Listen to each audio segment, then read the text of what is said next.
안녕하세요. 꽃갈매입니다. 식물에 크게 관심이 없을 때부터 식충식물에 대해서는 막연한 호기심과 경외심이 있었는데요. 그래서 지금까지 제라늄 영상 중에 중간중간에 식충식물이 벌레를 잡아먹는 원리나 방법 등에 대해서 간단하게 영상을 다루었었죠. 그동안 뜸했던 시간에도 묵묵하게 한쪽 선반을 지켜주었던 식충식물 얘기를 다시 해보려고 하는데요. 그 중에서도 너무 키우기 쉽고 저에게는 수국 만화경 같은 느낌의 에셀리아나를 소개하려고 합니다. 본론으로 들어가기 앞서서 구독과 좋아요, 알림 설정 부탁드립니다. 첫 번째, 개화 기간. 전반적으로 벌레잡이 제비꽃은 개화 기간이 길어서 좋습니다. 제라늄 꽃에 비해서는 살짝 빠지는 경우도 많지만 살짝 사랑초 느낌으로 그 꽃도 매력이 있거든요. 보통은 개화 기간이 1개월 이상이기 때문에 1년에 2번 정도 보여주는 꽃은 충분한 장점으로 다가오죠.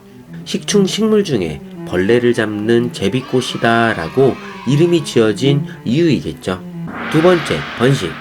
흙에서도 하지만 유명한 선배님들이 수태하시기 때문에 그저 따라하는데요. 잘 되는 집에는 다 이유가 있듯이 처음에는 묵묵하게 따라하는 것이 저의 비법입니다. 그 수태에 뿌리를 깊게 내리지는 않고 살짝 내리는 벌레잡이 제비꽃은 번식에도 굉장히 장점을 가지고 있습니다.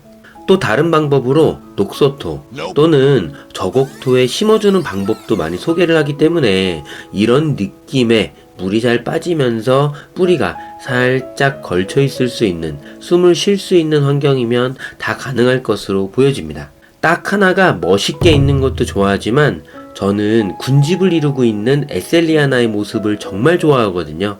아바타 느낌? 매지가이? 수국의 만화경을 보고 있는 것 같은 그런 모습이 저에게는 너무 매력적으로 다가옵니다. 그렇다고 번식에 특별한 스킬이 필요한 것도 아니고요. 잎을 똑 따서 그저 수태에 놓아주면 이 잎을 영양분 삼아서 새롭게 뿌리를 내리게 됩니다. 쉽죠? 잎꽂이가 너무나 쉽게 가능하죠. 물론 상처가 있거나 잎의 상태가 나빠진 아이들은 실패를 하기도 하지만 우리는 그저 자연의 섭리를 따라서 흘러갑니다. 세 번째, 환경. 당연히 축축한 습한 곳에서 키우는 벌레잡이 제비꽃이기에 저도 공간적으로 살짝 구분을 해줬는데요. 제라늄 존과 벌레잡이 제비꽃 영역을 살짝 구분하였죠. 살짝 볕이 약하게 들고 습한 곳을 선택을 하였는데요. 특히나 갑자기 습도가 확 떨어질 수 있기 때문에 한여름 땡볕은 피해주는 게 좋겠죠. 선반에서는 대략 2층이나 3층 정도면 충분한 느낌입니다. 위에 있는 선반이 볕을 알아서 걸러주기 때문에 이 경우에는 습기만 그리고 물만 적당히 많이 주면 끝나는 게임이죠.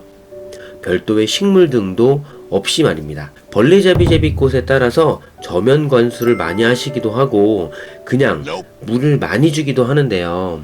중요 포인트는 다른 꽃들에 비해서 이래도 괜찮을까 정도로 물을 많이 주는 편입니다.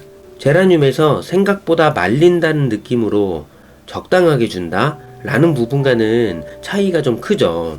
이 환경적인 부분에서도 개인의 차이는 많이 다르지만 여름에는 너무 덥게 30도가 넘어가지 않도록 그리고 겨울에는 냉해 위험으로 영하로 떨어지지 않도록 유지하면 좋은데요. 결국 제라늄 키우는 극한의 환경과 비슷합니다. 다른 점은 습도이죠. 중요한 습도는 80% 이상이 유지되어야 합니다. 습지에서 크던 식물이었죠. 네 번째, 폭풍 성장. 정말 온도와 습도의 영향을 제대로 느끼고 있는 건지 벌레잡이 제비꽃은 찬바람이 불면 활동, 움직여서 그 모습을 보여줍니다. 그 전에는 그냥저냥 살아있어요 정도를 알려주는 정도인데 찬바람이 부는 시즌부터 왕성한 활동을 하고 꽃도 보여주고 하거든요. 오히려 겨울에 살짝 더 서늘서늘하게 키워야 한다는 얘기도 많습니다.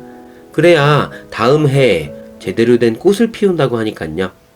간혹 에셀리아나가 키우기 어렵다고 하시는 분들도 있습니다. 아직 그 이유를 찾지는 못했는데 저희 집에서는 조금 잘 커지고 있거든요.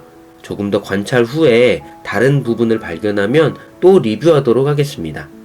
이번에 이사한 집은 살짝 베란다가 겨울에 습한 편이라 오히려 벌레잡이 제비꽃은 잘 크고 있다는 생각도 들거든요. 반면에 제라늄이 참 많이 무르고 있죠. 역시나 집집마다 환경은 정말 다르다는 생각이 듭니다. 전반적인 벌레잡이 제비꽃에 대한 리뷰를 생각하다가 우선 에셀리아나 위주로 소개를 하게 되었는데요. 다음에 또 이어서 진행하도록 하겠습니다. 영상이 유익하거나 좋았다면 좋아요를, 싫었다면 싫어요를 부탁드립니다.